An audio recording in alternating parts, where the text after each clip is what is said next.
इधर इधर इधर इधर एक सेकंड सर, सुधांशु भाई एक सेकंड, ये नाम पढ़िए भाई, किसका लिखा हुआ है? आपकी ये तस्वीर आ रही है, किसका नाम लिखा हुआ है?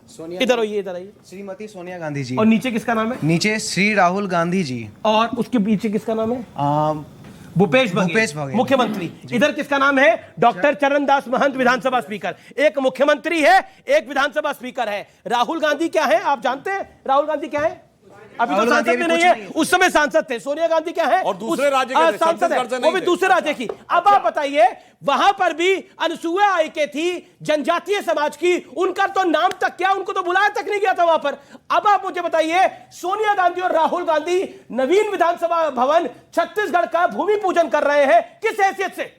ये जो नाम पट्टी का बता रहे हैं ना अमित देवगन जी, सोनिया गांधी जी ने जिस पद को पाने के लिए ललाई थे ना प्रधानमंत्री जी मोदी जी, उसको एक क्षण में त्याग दिया। एक बात और बता दूं, क्या तुलना करते हैं आप? राष्ट्रपति जी की तुलना जो पॉलिटिकली अपॉइंटेड राज्यपाल है उनसे करना चाहते हैं, और ये कर देना चाहते हैं कि इस आधार पर राष्ट्रपति का अपमान किया जा सकता है।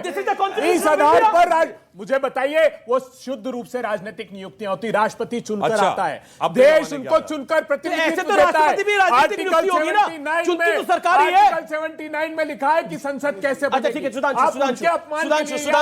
ये बात कह रहे हैं, इसका जवाब आपके पास नहीं है। मैं 3 दिन से कांग्रेस के नेताओं से सवाल पूछ रहा हूं कि सोनिया जी और राहुल जी किस हैसियत से करते हैं, इसका जवाब नहीं है। जाके कॉन्स्टिट्यूशन में देखिए, राज्यपाल की परिभाषा क्या है? वो राष्ट्रपति का प्रतिनिधि होता है। इसीलिए राज्यपाल को तो एक ऐसा अधिकार है जो राष्ट्रपति को भी नहीं है, सरकार बर्खास्त करने का। और जब सरकार बर्खास्त होती है तो क्या कहा जाता है? राष्ट्रपति शासन। यानी वो राष्ट्रपति के प्रतिनिधि के रूप में शासन करता है। कुछ भी कैसे मत कहने का प्रयास करने लगना चाहिए। और इन्होंने कहा सोनिया जी उस पद को छोड़ चुकी हैं जिसको पाने के लिए मोदी जी लालाई थे। मुझे समझ नहीं पाता, 2 बार प्रधानमंत्री हो चुके, कौन सा पद पाने के लालाई थे? यदि इनका इशारा प्रधानमंत्री पद के लिए है तो सोनिया जी एकमात्र ऐसी त्याग की प्रतिमूर्ति हैं जिन्होंने प्रधानमंत्री पद छोड़ा और फिर नेशनल एडवाइजरी काउंसिल में मंत्री पद स्वीकार कर लिया, यानी मंत्री का स्तर स्वीकार कर लिया। ऐसा महान त्याग किसी और फिर ऑफिस ऑफ प्रॉफिट में इस्तीफा देना पड़ गया। ऐसा आपको उदाहरण त्याग का नहीं मिलेगा। एक बड़ा इंटरेस्टिंग, ये व्यूअर्स आपको शायद पता नहीं है, इस देश में एक एक्स्ट्रा कॉन्स्टिट्यूशनल पावर बनाने का प्रयास हुआ यूपीए के शासन में। एनएसी प्रधानमंत्री को मिनिस्टर्स गाइड कर सकते हैं कि आपको शासन कैसे चलाना है। एक चीज क्या एनएसी गाइड कर सकता है? नेशनल एडवाइजरी काउंसिल, एक लाइन मुझे और याद आ गई, प्रधानमंत्री के ऊपर एक नेशनल ये तो बताइए उस समय के सर, एक लाइन, अरे उस समय के विज्ञापन याद करिए, प्रधानमंत्री से बड़ी फोटो एनएसी के चेयरमैन की होती थी, यानी जिसे कैबिनेट मंत्री का रैंक है उसकी फोटो प्रधानमंत्री से बड़ी होती है। एनएसी जो बनाई गई थी, extra judicial power, extra executive power जो बनाई गई थी, उसके बारे में आप क्या कहना चाहते हैं? देश के प्रधानमंत्री से ऊपर एनएसी थी, वो एडवाइस करती थी प्राइम मिनिस्टर को। नेशनल एडवाइजरी काउंसिल क्या थी ये देश को जानना चाहिए। ये नेशनल एडवाइजरी काउंसिल वो थी जिन्होंने 86 करोड़ लोगों को भोजन का अधिकार दिया, जिन्होंने हिंदुस्तान के 15 करोड़ किसान परिवारों को 15 करोड़ किसान परिवारों को उनकी भूमि का अधिकार दिया, 10 करोड़ आदिवासी भाइयों को, वन में रहने वालों को जल जंगल जमीन आजीविका का अधिकार दिया, 14 करोड़ देश के नागरिकों को काम मांगने पर मनरेगा का अधिकार दिया। ये एडवाइजरी काउंसिल का काम था। लेकिन एडवाइजरी काउंसिल ने ये अधिकार संविधान के कौन से क्लॉज के तहत दिए? बोलिए, संवैधानिकता की बात करते, बताइए कौन से संविधान में अधिकार दिया गया था एडवाइजरी शक्तियों के तहत प्रदत्त? कैसे बताइए कौन से क्लॉज में था?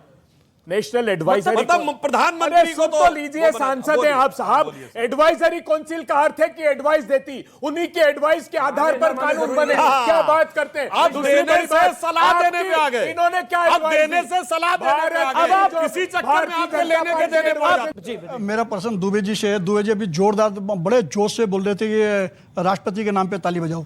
जब आप सारे विपक्ष मिलकर उस लेडीज को हराने के लिए एकजुट हो गए थे, तब आप लोगों की ये जो तब कहाँ गई थी? और मैं आपसे हाथ जोड़कर विनती करता हूँ, इतना शानदार संसद भवन बना है पूरे 100 साल में, आप इसको राष्ट्रीय त्योहार मनाइए, इस पर हाहाकार मत मचाइए। वो कह रहे हैं कि राष्ट्रीय त्योहार मनाइए, इसको, इस पे हाहाकार मत मचाइए। सेंगोल को भी आप तो, मतलब मुझे ये समझ में नहीं आ रहा, जो पंडित नेहरू की तस्वीरें देखी, और एक और चीज, क्योंकि आपने बोला ये सब तो व्हाट्सएप यूनिवर्सिटी है, ये है वो है। अब मैं आपको एक डॉक्यूमेंट दिखाना चाहता हूं, और ये तमिलनाडु सरकार का डॉक्यूमेंट है, डीएमके की गवर्नमेंट, और इनका कांग्रेस पार्टी का लाया है। उसके 24 नंबर पैरा में ये लिखा हुआ है, थंबिरन स्वामीगल ने स्वर्ण के पानी चढ़े चांदी के राजदंड को पंडित जवाहरलाल नेहरू को सौंप दिया। यह British governor general Lord Mountbatten से भारत के पहले प्रधानमंत्री को शक्ति के हस्तांतरण का प्रतीक था। और आप चाहें तो मैं आपको डॉक्यूमेंट दे भी सकता हूं। ये 24 नंबर पैराग्राफ में तमिलनाडु सरकार का लिखा हुआ है। 21 में ये डॉक्यूमेंट रिलीज हुआ है। You can watch it, you can see it on your from your own eyes. The point this, अब आप मुझे बताइए, आप जिसका डॉक्यूमेंट्री प्रूफ है, जिसका विजुअल प्रूफ है, भारत की संस्कृति और रखा भी है। इस कदर नफरत कि सिंगोल का विरोध कर रही है कांग्रेस पार्टी। आज भारत की संस्कृति से इस कदर नफरत, सिंगोल का विरोध कर रहे हैं आप लोग। अमीश देवगन जी, जो आपने कहा, मैं आपकी भावनाओं की, और जिस मठ ने सिंगोल को बनाया था, जिसने पंडित नेहरू को सिंगोल भेंट किया था, उसने तक विरोध कर दिया। उसने बोला कांग्रेस पार्टी गलत कह रही है। 96 वर्ष के हैं, आज भी जीवित हैं। अमीश देवगन जी, बहस इस बात की है, प्रधानमंत्री जी वैभवशाली सदन बनाइए, हम सब साथ हैं, लेकिन उसकी आत्मा आप चर्चा नहीं करने देना ये कैसे साथ है? मैं अब आप बोलने नहीं मुझे देंगे तो समझ में आ रहा है बोलिए। कि जैसे वो कादर क्या खान जॉनी लीवर इतने के साथ बड़े होता था, भारतीय जॉनी लीवर जनता कादर खान पार्टी के के साथ प्रवक्ता होता था, वैसे बनते साथ है आप लोग? महंगाई पर बहस नहीं, बेरोजगारी पर बहस नहीं, चीन अंदर घुसकर सर, आ गया उस पर आपसे बहस बोल नहीं, रहे हैं। पेगासिस पर बहस नहीं, अडानी पर बहस नहीं, तो संसद है क्यों? अडानी पर मैंने 50 कार्यक्रम कर दिए, चाइना में मैंने 25 कार्यक्रम कर दिए। कमाल की बात कर रहे हैं आप। क्या बात करते हैं आप? सदन में आप चर्चा नहीं करना चाहते, मनमाने कानून, पेशी के कानून लेकर आए, विषय पे रहना तब पड़ेगा, आपने नए विषय विषय की पर आइए बातें। आप। अभी ओके, सवाल देवगन क्या जी, है? एक आपका पॉइंट क्या है? आप विषय पे आइए। सिंगोल का मैंने एक प्रूफ दिखाया, मैंने डॉक्यूमेंट्री प्रूफ दिखाया, 24 नंबर पैरा तमिलनाडु सरकार का। आप भारत की संस्कृति का विरोध क्यों कर रहे हैं? सिंगोल का विरोध करके जवाब दीजिए। इनके बातों पर बंद नहीं किया तो विश्वास मानिए, भविष्य का भारत जब इतिहास लिखा जाएगा तो प्रजातंत्र ये को बात आप समाप्त 2019 मान में भी लीजिएगा। कह रहे थे। आप मुझे बताइए, जब वोट डिवीजन की मांग राज्यसभा में की कृषि कानून के खिलाफ, मतलब तो है इन सांसदों को उठाकर बाहर फेंक देते हैं। सुधांशु, ये सदन की फेंक हैसियत देते कर दी भाई। प्रधानमंत्री जी ने। अरे लाखों करोड़ों रुपए से सदन नहीं बनता, सदन उसकी आत्मा से आहूत किया जाता है। 28 मई को प्रधानमंत्री जी बुलाइए राष्ट्रपति जी को और ये संदेश दीजिए कि हम प्रतिपक्ष की भावना के साथ तो हैं। इन्हें सब बीएसपी देश को एक साथ नहीं, बीएसपी को नहीं है, वो तो बीजेपी का विरोध करती है। बीएसपी को नहीं है तकलीफ, भारतीय पूछिए ना, अगर मायावती जी नहीं तो इनको नहीं है तकलीफ। वो मायावती कह रहे हैं जी- देश का काम हो रहा है। हम ये कहना चाहते हैं कि देखिए, जो सिंगोल का विषय है, भारतीय संस्कृति से कोई भी प्रतीक आ जाए तो इनको बड़ा कष्ट होता है। मगर इधर आप देखिए, भारत में बदलाव कितना आया है। ये संसद ऐसे नहीं बन रही है। उससे पहले भारत दुनिया की 5वीं बड़ी अर्थव्यवस्था बन चुका है, मोबाइल मैन्युफैक्चरिंग में दूसरे नंबर का देश बन चुका है, ऑटोमोबाइल मैन्युफैक्चरिंग में तीसरे नंबर का देश बन चुका है, इंटरनेशनल सोलर अलायंस का केंद्र बन चुका है। सबसे ज्यादा हमारे एयरपोर्ट 72 एयरपोर्ट नए बने हैं, मतलब 140 हो चुके हैं। 12 करोड़ घरों में जल पहुंचा है, टैप वाटर पहुंचा है। 50 करोड़ लोगों को आयुष्मान भारत योजना का कवर मिला है। 48 करोड़ लोगों को जनधन योजना से तहत बैंक के खाते मिले हैं। और इसके साथ साथ जानते हैं क्या बना है? 3.5 करोड़ आवास बने हैं, 37 किलोमीटर पर डे की सड़क बनी। और इसके साथ जानते हैं क्या बना है? महाकाल का कॉरिडोर बना है, काशी विश्वनाथ का कॉरिडोर बना है, केदारनाथ से लेके और हैदराबाद तक आप देखिए तो वहां पर भव्य निर्माण हो रहा है। और श्री राम जन्मभूमि मंदिर का भव्य स्वरूप और भारत की संसद का भव्य स्वरूप साथ साथ आता जा रहा है। इसीलिए मैं आज बताना चाहता हूं, जो हम पे आरोप लगाते थे, याद करिए, कहते थे ना 4 साल पहले, रामलला हम आएंगे, मंदिर वहीं बनाएंगे और तारीख नहीं बताएंगे, हमारे लिए कहते थे। अरे मान्यवर, वो राम मंदिर का निर्माण कोई तारीख नहीं थी, कालचक्र की गति थी। भगवान का मंदिर तब बनना था जब भारत की महानता की पताका और राम मंदिर की पताका आगे होनी थी। इसलिए आज मैं कहना चाहूंगा, आप राम को समझ ही नहीं पाए। वो कालचक्र की उस गति को बता रहे थे जिसे लिखा है रामचरितमानस में, तात राम नहीं नर भूपाला, भुवनेश्वर कालहु कर काला। वो काल के ऊपर के काल हैं, इसलिए अब कालचक्र की बदलती गति को समझिए। मगर कुछ लोग ऐसे होते हैं जिनको की हमेशा निगेटिव चीज की तरफ ही अट्रैक्शन होता है। ये तो विद्वान व्यक्ति हैं, इनको पता होगा। सुंदरकांड में चौपाई है, शब्दशः न लिया जाए। कहा गया है जिन लोगों की पाप वृत्ति होती है, तामसी चीजों के प्रति उनका वैसा ही आकर्षण होता है, कैविएट कर कह रहा हूं, शब्दशः नहीं लिया, जैसे उल्लू का अंधेरे के प्रति। तो कहते हैं कि सहज पाप प्रिय तामस देहा, यथा उलूक ही तम पर नेहा। अब क्या किया जाए, इनका अट्रैक्शन ही अंधकार की तरफ है, तो हर चीज में ढूंढने लगते हैं कैसे नेगेटिव चीज देखी जा सके। इस कारण से इनकी दृष्टि दोष के कारण समस्या। जी अमित भाई, क्या आपका झुकाव अंधकार की तरफ है? इसलिए सिंगोल में धार्मिक देख रहे हैं मामले को? मेरी बात जी, 2 बहुत छोटी छोटी बातें मुझे कहने दीजिएगा। जी पहली बात तो ये है कि जो भारत की संसद पहले ही बनी हुई है, आप ही लोगों के जरिए सुनता हूं कि भारत की संसद चलती नहीं है, चलने नहीं दी जाती है, आम टैक्स पेयर का दर्द बहुत ज्यादा आप लोग बताते हैं, है भी दर्द। सवाल ये है कि जो भारत की संसद साल में महीने से ज्यादा, हमारे सीनियर एमपीज यहाँ बैठे हैं, हम लोग तो बेकार लोग हैं जो एमपी नहीं बने हैं, ये लोग ज्यादा अरे बन जाएंगे, सुन तो लीजिए, एमपी क्या बात तो है? हमारा ये कहना है कि जो एक महीने से ज्यादा नहीं चलती है, वहां पे आपने हजारों हजार करोड़ रुपया लगाकर एक नई संसद खड़ी कर दी। ठीक है, आप नेहरू जी बनना चाहते हैं 10 साल के अंदर, नेहरू जी के बनने में तो समय लगता है ना, जेल काटनी पड़ती है, अरे सुन तो लीजिए, जेल काटनी पड़ती है, मुल्क बनाना पड़ता है, हजारों किलोमीटर चलना पड़ता है। नेहरू ऐसे नहीं बनते, लोहिया ऐसे नहीं बनते। ओके, सुधांशु जवाब। इन्होंने, अच्छा ये तो मैं ध्यान ही से निकल गया था, इन्होंने ही बोला था जेल काटी थी, और जेल कितने जलवेज काटी थी ये पता है आपको? किताब भी लिखी थी उनको, सुनिए, कुक भी अवेलेबल था, सेक्रेटरी भी अवेलेबल था, राइटिंग लिखने के लिए असिस्टेंट भी अवेलेबल था, श्यामा प्रसाद मुखर्जी और को सुनिए मंत्री बना दिया, जहां से आज पहुंचे। आपने हमें टर्न श्यामा प्रसाद मुखर्जी भी जोड़ लीजिए उसी किताब में। एक करेके सर। और सुनिए, सेकंड फिर मलू और इतना ही नहीं, आऊंगा आपके पास। नेहरू जी नहीं तो बनाया श्यामा प्रसाद मुखर्जी को, कहां थे इनके वालिदैन? हाँ, नेहरू जी ने भाई, कहां थे ये अब लोग? सुनिए, आखिरी 10 सेकंड मैं आप चारों को दूंगा, और मेरा अनुरोध है, मैं एक एक करके आपके पास आता हूं और आप अपनी बात को रखिएगा, स्टार्टिंग फ्रॉम अमीक जमाई।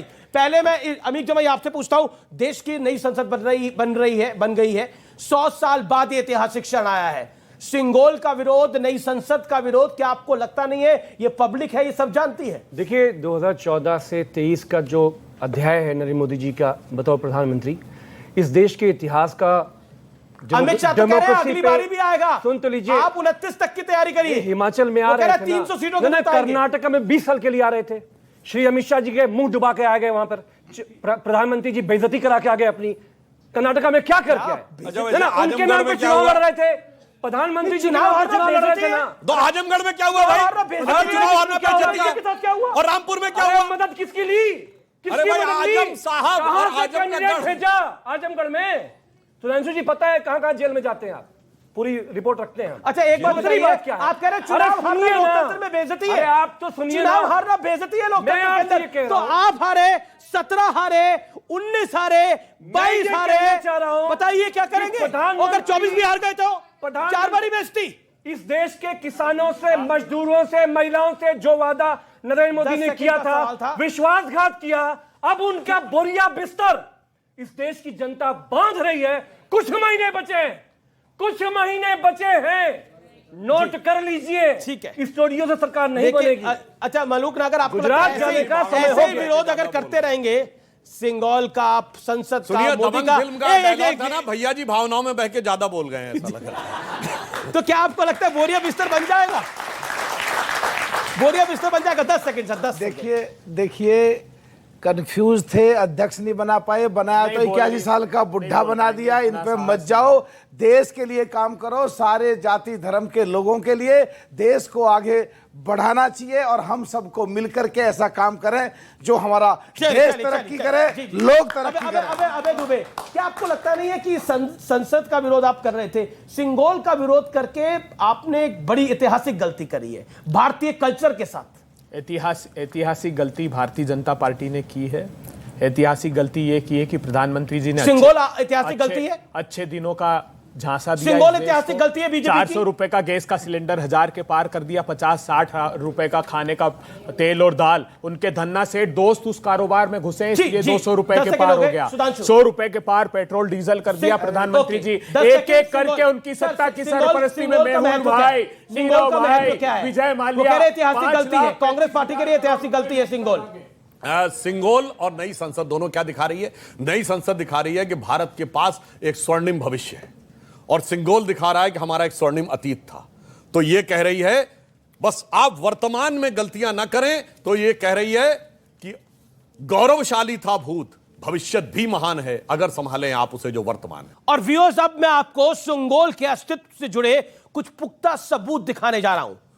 सिंगोल को लोकसभा में स्थापित करने के मोदी सरकार के बड़े फैसले ने वर्षों पुरानी हमारी परंपरा को पुनर्जीवित कर दिया है। ये वही सिंगोल है जो ट्रांसफर ऑफ पावर के तौर पर पंडित नेहरू को दिया गया था। तस्वीरों में आप पंडित नेहरू को कंधों पर पीतांबरी ओढ़े और हाथ में सिंगोल पकड़े देख सकते हैं, जिसे आज कांग्रेस व्हाट्सएप यूनिवर्सिटी का ज्ञान बता रही है, लेकिन फिर न्याय का प्रतीक और नंदी की प्रतिमा वाला यह सेंगोल इतिहास में गुम हो जाता है, या फिर इस